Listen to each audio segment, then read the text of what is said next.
DTO కార్యాలయాలను సముదాయంలోకి తీసుకువెళ్లడం ద్వారా పౌరులకు సేవలు మరింత చేరువవుతాయన్నారు పవన్ కళ్యాణ్.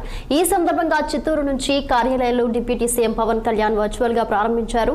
ఏపీలో మినీ కలెక్టర్లుగా పనిచేయనున్న ఈ 77 డిడిఓ ఆఫీసులు పాలనా బలోపేతానికి సమన్వయంతో అభివృద్ధికి కీలకంగా ఉంటాయని పవన్ కళ్యాణ్ తెలిపారు. గ్రూప్ 1 ఉద్యోగుల ప్రమోషన్ విషయంలో కూడా వీటి ద్వారా సహాయపడగలవని, పంచాయతీరాజ్ శాఖను ప్రక్షాళన దిశగా ముందుకు తీసుకువెళ్తామని ఆయన చెప్పారు. డిడిఓ కార్యాలయాల ద్వారా పౌర సేవలపై పర్యవేక్షణ కూడా సులభమవుతుందని పవన్ కళ్యాణ్ స్పష్టం చేశారు.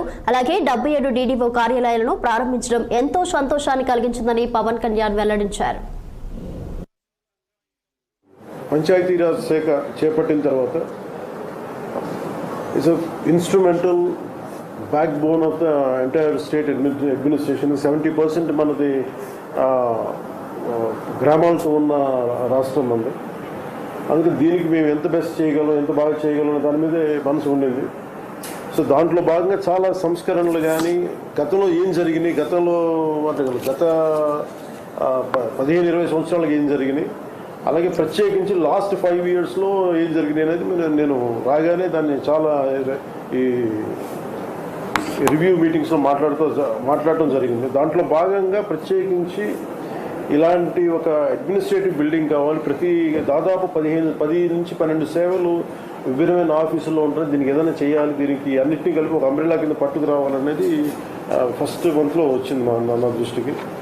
ఆ రోజు నుంచి పేషీ అధికారులందరితో కూర్చొని మాట్లాడి, ప్రిన్సిపల్ సెక్రటరీ గారితో మాట్లాడి, కమిషనర్ గారితో మాట్లాడి ప్రతిసారి దాన్ని చాలాసార్లు రివ్యూ చేస్తూ ఇక్కడ దాకా పట్టుకొచ్చాం. సో దీంట్లో భాగంగా ఈ 77 ఈ ఆఫీసెస్ ప్రారంభించడం నిజంగా చాలా ఆనందంగా అనిపించింది. ఈ ప్రతి పంచాయతీ ఈ కార్యాలయాల నుంచి చాలా సేవలు అందిస్తారు. ప్రతి సేవ మన పౌర సేవలు విస్తృతంగా ప్రజలకు చేరువేందుకు ఈ మార్పు దోహదపడుతుంది. ప్రతి పంచాయతీ స్వతంత్రంగా వ్యవహరిస్తూ ప్రజల అవసరాలను తీరుస్తూ స్థానిక సంస్థల దగ్గర సాధ్యం కాని పనులకు మాత్రమే ప్రభుత్వాలపై ఆధారపడేలా బలోపేతం చేయాలని ఈ సంస్కరణలు తీసుకురావడం జరిగింది. ఈ పంచాయతీరాజ్ శాఖ చేపట్టిన తర్వాత it's instrumental back bone of the entire state